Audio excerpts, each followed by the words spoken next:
when they came up. The Second Amendment is not a choice thing. I mean, it's in the Constitution of the United States. That's a protection that the people have against infringement in the government. The case that the mayor refers to is the Washington, D.C. case, and they were taking the same position basically the mayor took as far as the city of New York is concerned. They said, you know, it'll make a safer city if we outlaw law-abiding citizens having the right to possess a firearm. It didn't make them a safer city.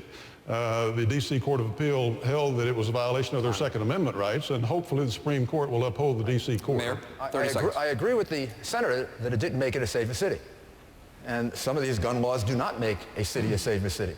The things we did in New York indisputably made New York City a much safer city. And the law in the District of Columbia and the law in New York are different. The law in the District of Columbia made it impossible for you to have a firearm. And if New York City went that far, it should also be declared unconstitutional. The Second Amendment clearly gives you the right to carry and to bear arms. In my reading of it, it's an individual right, and I believe the Supreme Court will declare that, and that protection comes from the Constitution, not just the president. Staying on the topic, another question from a viewer. Hi there. I'm Eric Brinson from Phoenix, Arizona. Got a quick question for all you candidates. Any of you want to tell us about your gun collection? Roughly how many you own, what your favorite make, model, and caliber is, if any of them require a tax stamp? Stamp is needed if you have a machine gun or a silencer. Senator Thompson? I own a couple of guns, but I'm not going to tell you what they are or where they are. Senator McCain?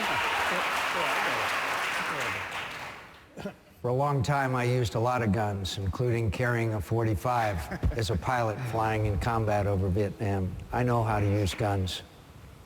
I don't own one now. Congressman Hunter? I've got an old 20-gauge L.C. Smith that's just like the gun that my dad used to carry when I would walk behind him as a 9-year-old kid and pick up the shells when he was hunting quail. And I finally got a chance to buy one of those a few years ago. Same gun that he'd had and given to me when I was 9 or 10 years old when I bought my first hunting license. The right to keep and bear arms in the Second Amendment is a large part protection. Okay. It's also a large part family tradition.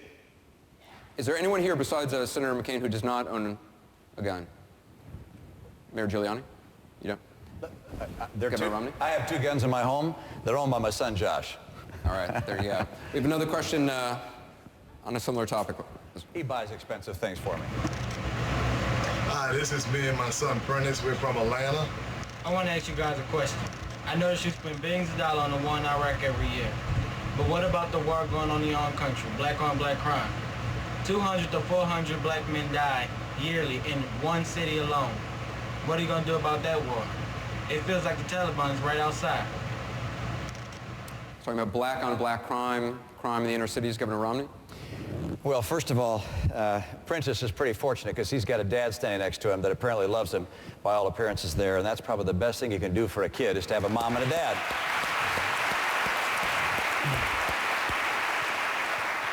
And it's time in this country that we go back to the kind of values that allow kids to have moms and dads. In the African American community today, 68% of kids born are born out of wedlock. And so we're going to try and once again re-inculcate in this country the kind of values that have made us so strong, family values. The question is, what are you going to do about the war in the inner city?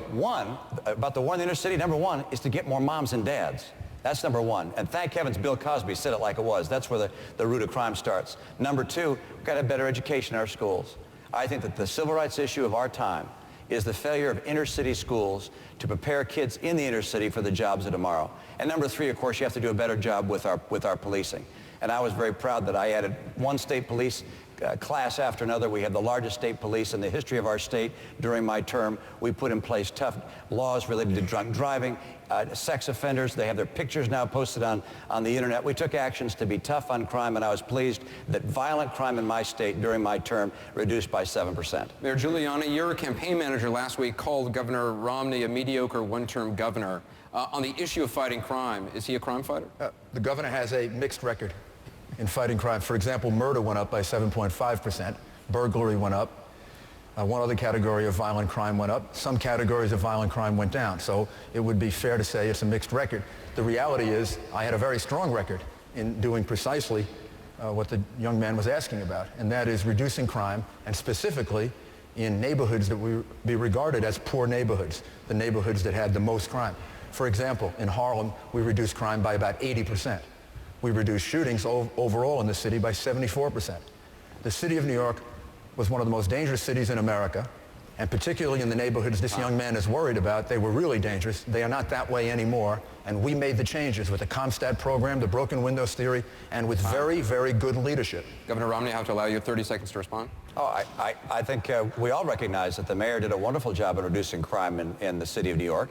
I'm not a mayor. I'm not running for a mayor's job. I didn't have a police commissioner, but I did take the actions that I could as a state governor, to improve our state police, to strengthen our state police, to be able to put in place the DNA laboratory. We more than tripled the size of our DNA laboratory and did the things we could to improve our crime enforcement, and I'm proud of the fact that we were able to reduce crime during my tenure.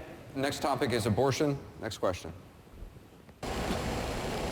Hi, my name is Journey. I'm from Texas, and this question is for all politically pro-life candidates. In the event that abortion becomes illegal and a woman obtains an abortion anyway, what should she be charged with, and what should her punishment be? What about the doctor who performs the abortion? Congressman Paul, 90 seconds. You know, it's not a federal function to determine the penalties for a crime of abortion if it's illegal in a state. It's up to the state, it's up to the juries. And it should be up to discretion because it's not an easy issue to deal with. But the first thing we have to do is get the federal government out of it. We don't need a federal abortion police. That's the last thing that we need. But should a woman be charged with a crime? Pardon me? Should a woman be charged with a crime? I don't personally think so. I'm an OB doctor, and I practiced medicine for 30 years, and I, of course, never saw one time when a medically necessary abortion had to be done. But so I think it certainly is a crime, but I also understand the difficulties. I think when you're talking about third trimester deliberate abortion and partial birth abortions, I mean, there has to be a criminal penalty for the person that's committing that crime, but I really think it's the person who commits the crime, and I think that is the abortionist. So you're saying a doctor should be punished. What sort of punishment should they get? Well, I think it's up to the states. I'm not in the state. I'm not running for governor, and I think it's different, and I don't think it should be all 50 states the same way. So I don't think that should be up to the president to decide that. Yeah, the young lady's question is the young lady's question is premised on if abortion becomes illegal. Right. That presumes Roe versus Wade is overturned, which I think should be our #1 focus right now, and that has to do with the kind of Supreme Court justices we put on the bench. But the question is, I'm getting there. That would mean that it goes back to the states, and then the states would have to outlaw it at an earlier stage than they outlaw it now. Then the question would be, who gets penalized and what should the penalty be? I think it should be fashioned along the same lines it is now. Most states have abortion laws that pertain and prohibit abortion after viability. And it goes to the doctor performing the abortion, not the girl or the young girl or her parents, whoever it might be. I think that same pattern needs to be followed. It could just be moved up earlier or much earlier in the process if the state so determined. Another question. Hello, my name is AJ, and I'm from Millstone, New Jersey. I would like all of the candidates to give an answer on this. If hypothetically Roe versus Wade was overturned and the Congress passed a federal ban on all abortion and it came to your desk, would you sign it? Yes or no? Mayor Giuliani? If Congress passed a ban on all abortions throughout the United States? Right. If Roe v. Wade was overturned, Congress passed a federal ban on all abortions and it came to your desk, would you sign it? Yes or no? I probably would not sign it. I would leave it to the states to make that decision. The problem with Roe against Wade is that it took the decision away from the states. If Roe against Wade were overturned because it was poorly decided, if the justices decide that, it would then go back to the states, and it would seem to me that that would be the answer. The answer is that each state would make a different decision. I don't believe, in the circumstance that you asked before, that it should be criminalized. I think that would be a mistake, unless we're talking about partial birth abortion or late-term abortion. I think you should have parental consent. I think we should have